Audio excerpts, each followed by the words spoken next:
Hello, my friends. Hello, and welcome to another episode of Mangles, McCartney. I'm so happy you're here, and it's been too long, right? So I'm glad we can get another episode going.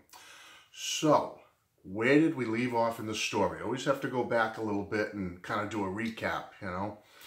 All right, McCartney 2 had come out in 1980. Talked all about that. That was a special time for me. And don't forget, I was assigned for 2 years, all of 1980 and the better part of 1981 at a US Air Force installation over in England. It was called RAF, Royal Air Force, Bentwaters, and RAF Woodbridge in East Anglia, Suffolk. Anyway, Mrs. Street, she was still back in the States, just finishing up her first year of nursing school at the spring of 1981, and she had 4 years, total. So to become a registered nurse, you have to go through 4 years of school. So we wrote a little bit sporadically, so we kept the contact going, which was a good thing. And as I say, going through 1981, it didn't look like we were going to get any new album from Paul or Wings. At least no news was coming in that he was getting ready to release something. I think we may have gotten some dribs and drabs over there in England that he was working on some material, but after what happened in the end of 1980, which was just a tragedy for everybody, we didn't know really how Paul was reacting to that and what he was up to. Basically, what I did my last year in England during 1981 was being assigned there. I was still collecting things. We would go to record stores in the local town of Ipswich. We'd make frequent trips to London, where I would buy stuff and Beatles memorabilia and other music. We went to Liverpool few times actually, and I would buy things up in Liverpool and just walk around and reminisce and think about the Beatles and stuff. And it was a great time for me. Those 2 years, I have to say, from late 79 to late 81, visiting other countries in Europe. It was just a time of my life. I've never been there since, and maybe one day I'll go again and see that area. But anyway, I was keeping busy with that stuff, being in the Air Force. And then in late 1981, my assignment over in the UK was finished, done.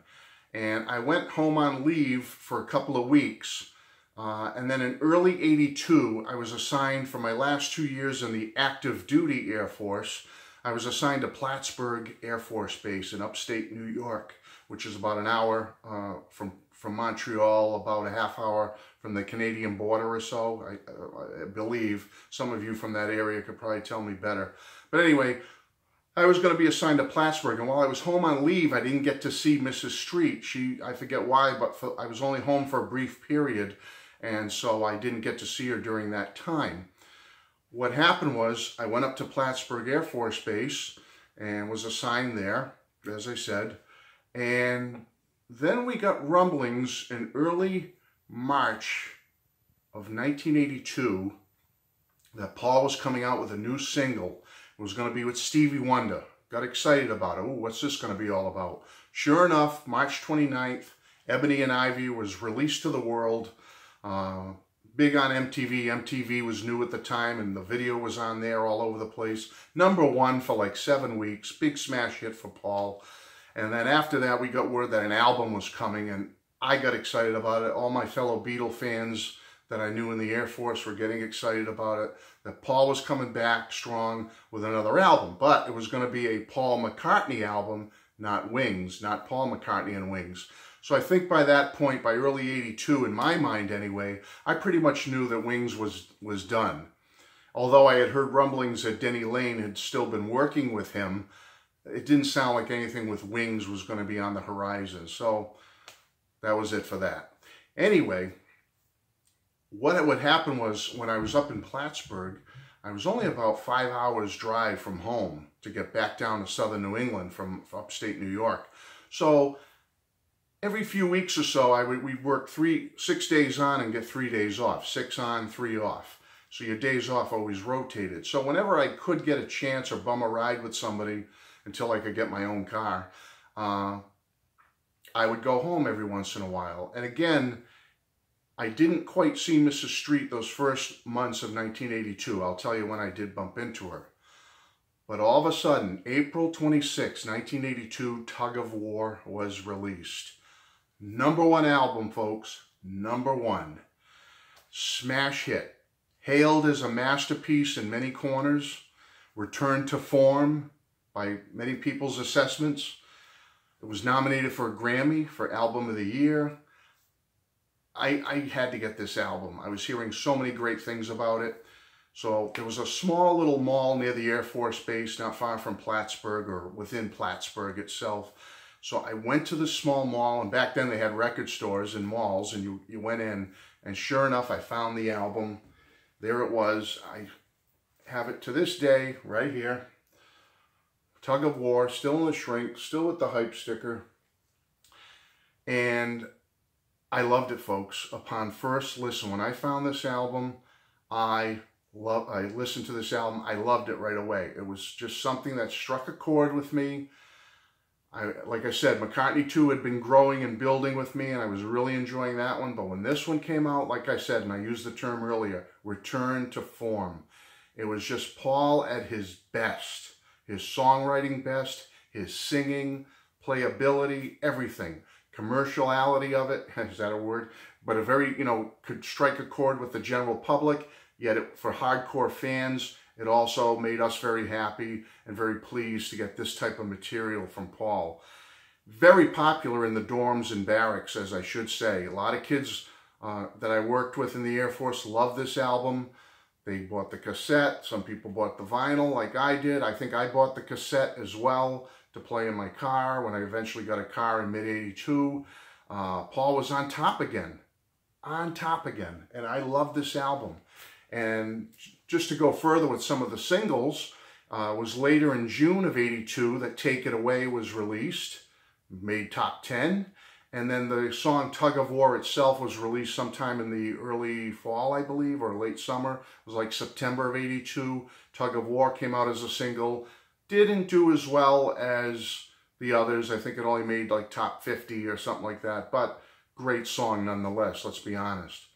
So, as I say, this album, folks, every song on this album brings back memories to me of that period. It really does.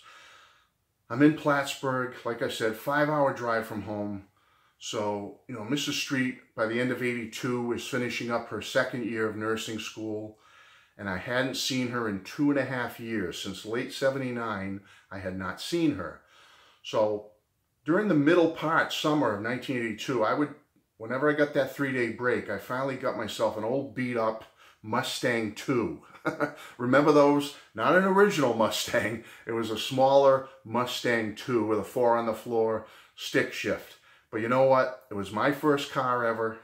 And I was happy with it. And it got me back and forth from the base way up in Plattsburgh back to southern New England. 5-hour drive, but I did it. And it was sometime in middle of '82 that I made a drive home. And it was the first time seeing Mrs. Street.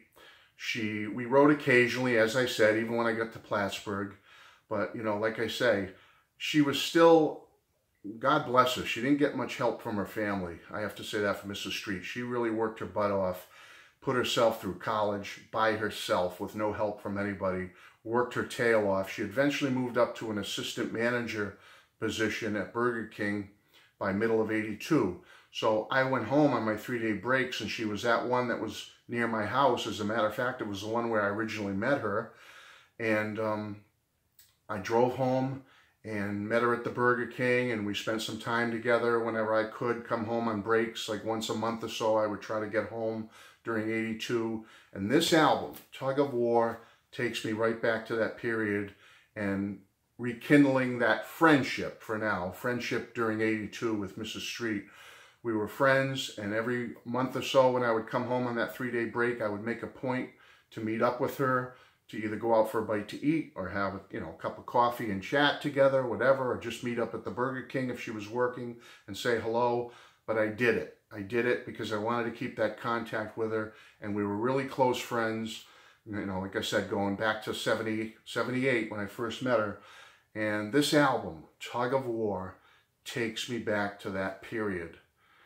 Songs like Take It Away, Wanderlust, The Pound is Sinking, Here Today. Beautiful, beautiful songs. So many great songs.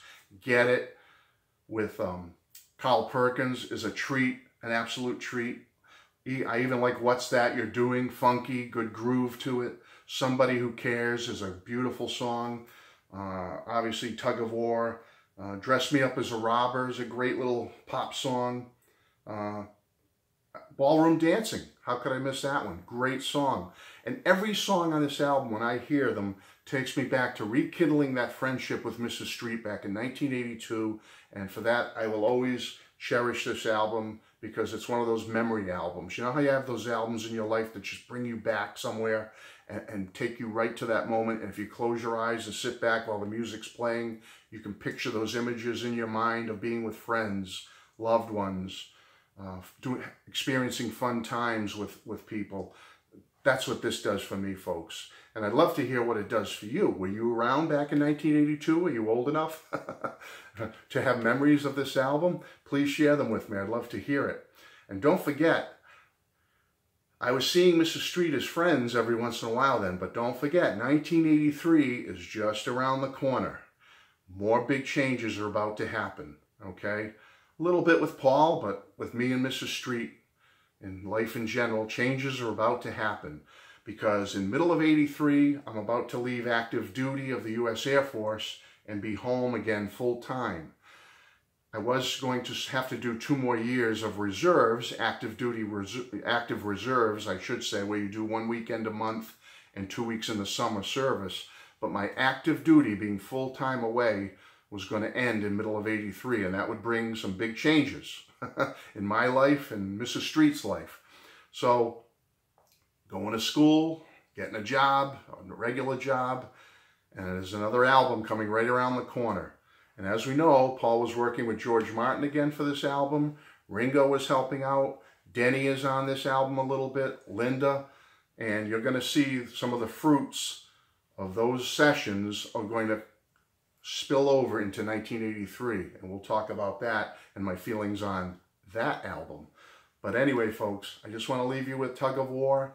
Wonderful album, one of my favorites of Paul's of all time. I do enjoy the remix that came out in the Deluxe Archive Edition, or came out in the Archive series a few years back. But my heart is with the original, because that's the way I first heard it. That's the way I love it and remember it. But I must say, I do enjoy the remix, and I will put that on quite frequently. Okay, so that's it, folks. I hope you enjoyed this edition of Matt Mangles McCartney. And please join me again for the next one. Leave your comments below. Please subscribe if you haven't yet. I don't say that too much, but you know, if you feel like subscribing, I try to make these videos fun and enjoyable for you. So anyway, thank you so much. Appreciate it. Bless you all. Have a great day, and I'll talk to you soon. Bye-bye.